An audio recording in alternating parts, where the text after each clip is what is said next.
Hello and welcome back to Seaside Garage. This will be part 2 of the engine revival on the AZU, so if you haven't watched the first one this won't make much sense. But this is the cylinder head. In the previous video I concluded that the valves were very leaking and the issue is, it's quite bad, so let me show you up close. And yeah, both of them are leaking. This is the inlet, this is the exhaust. On the exhaust the seat is very pitted. The valve is concave and have a ridge in it. That's not very good. The inlet is concaved also on the valve. Difficult to see, but it's definitely there. The seat is looking better on the inlet, but still. That's one problem. The other problem is the valve guides. You can see there's movement. There's not supposed to be a little maybe, but not. There's not supposed to be this much. A quick test to check the valve guides is to put a finger on top of the hole right there to seal it. Put the valve all the way down so it touches the finger and then pull it out. Could you hear that? That's the sound you're listening for. And the problem with a test like this is how loud is it going to be good. But this is quite weak, but there is a pop. Let's try the exhaust because that's worse. There's almost no sound. So to really show how this test works, I'm going to show you another cylinder head. This is a spare cylinder head. It got some other issues, as you can see. But the valves are very tight. There's absolutely no movement in it. And if I do the test on this one, then listen. That's the sound you would want to hear. So this cylinder head is probably decent to rebuild. As you can see, it is a bit crusty. But I want to try to save the original one. And to do that, I have bought, for one thing, I have bought new valves because I don't have a valve cutter, so I can't cut the seats from new. So I bought new valves, and I also bought new valve seats. And I have done valves before, but valve seats I haven't tried, so this is going to be a bit of a test. I'm going to try to push them out. I'm going to try to heat the aluminum up around the guide, and then I'm going to try to just push it out. Okay, so I will try to give it some heat. Just around the valve seat. Aluminum will heat up way faster than steel. I'm going to put this one onto there. Put this one onto here without getting burned. And then apply some pressure.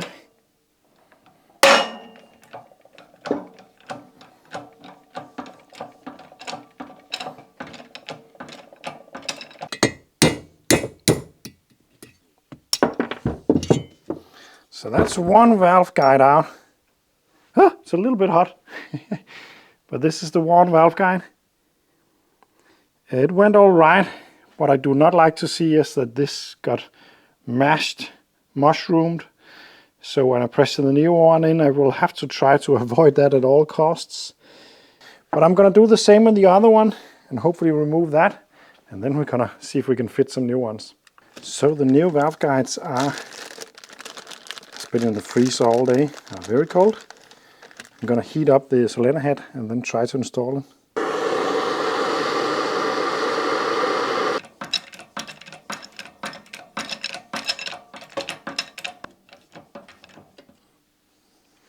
think that's about it.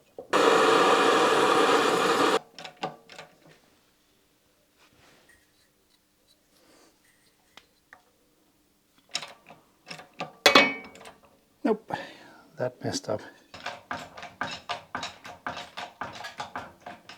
So there we go, I'm done with both of them. It wasn't a complete success, to be honest, but not a complete failure either. This is the first time I have ever done this, so yeah. This one is just perfect.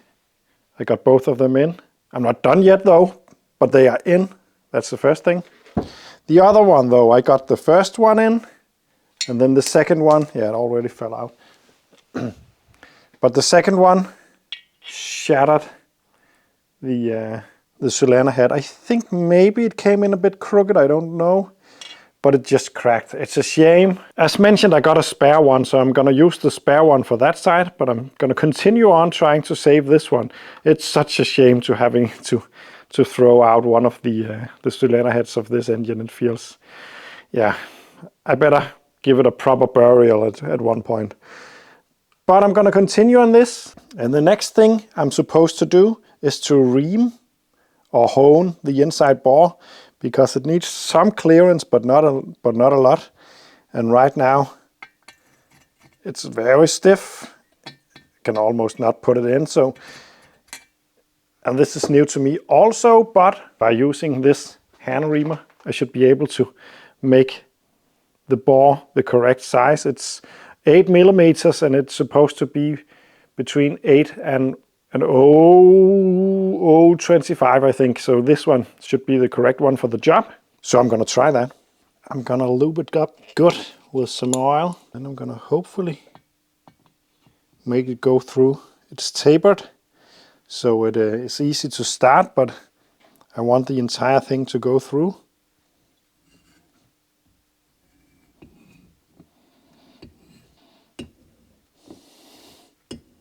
The reamer needs to go all the way through. I am not allowed to pull it the same way back, I'm told. And my tool is fouling the towers now for the rocker. So I'm gonna use this one instead.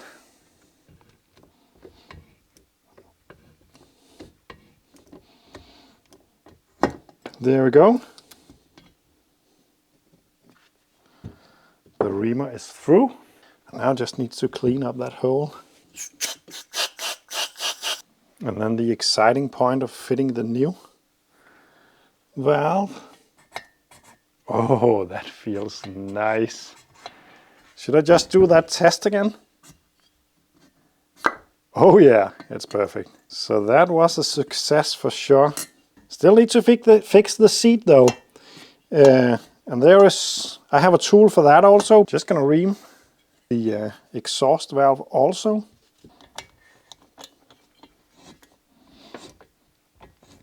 And they are actually supposed to be the correct size when I get them, and they are.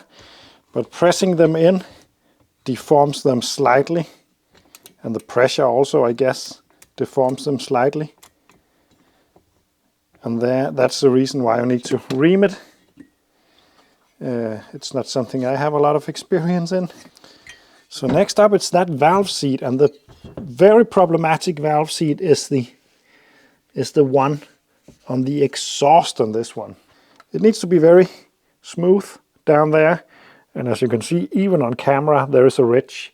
So making it seal on that will be difficult. So what I'm going to do is to try to hand cut the seat. And to do that, I'm going to use this hardened file for that. This will go in there and cut it. And then I can fit one of these into that. And then this one over top of that and slide it in. And that hits the seat like that. And then I'm just gonna put this one on and turn it.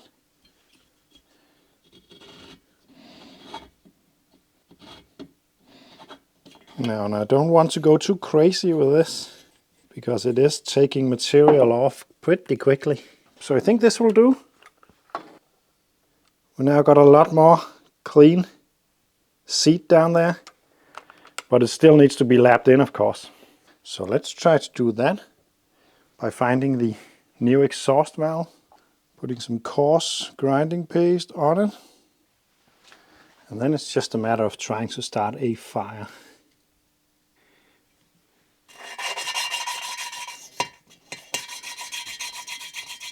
When you can hear the sound goes away, then it's time to lift it up and turn it to get the compound onto the cutting surface, like that. There we go. And after a while with that, I'm gonna switch to the fine grade and do it all over again. So I'm just gonna continue to do this And then I'm gonna do the same on the other valve, the intake, and then I can test it. See you in a bit. After a lot of time, and as you can see, it was a bit scary for the cylinder head. Oh! I am now at a place where I think it's good enough. This seat over here needed a lot of cutting, especially because I cut wrong firstly.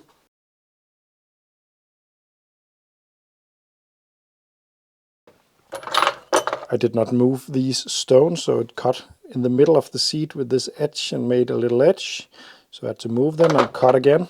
I don't know if I removed too much material, but let's see if it's leak-free. I realized that my compression or the pressurizing test I did previously is not a really good test, because it's not supposed to, or it's not able to hold pressure or vacuum. It will leak. So the way you test it is you know how much leak is acceptable and how much is not. And as you can see,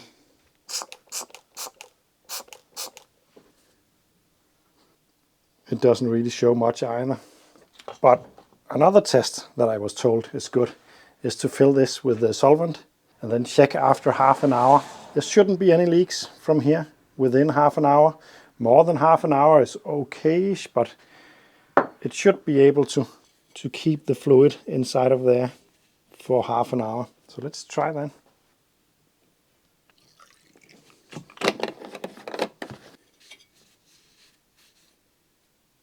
It's still leaking badly from the intake. So I have been at this all day. I got the first valve to seal just fine. That's fine.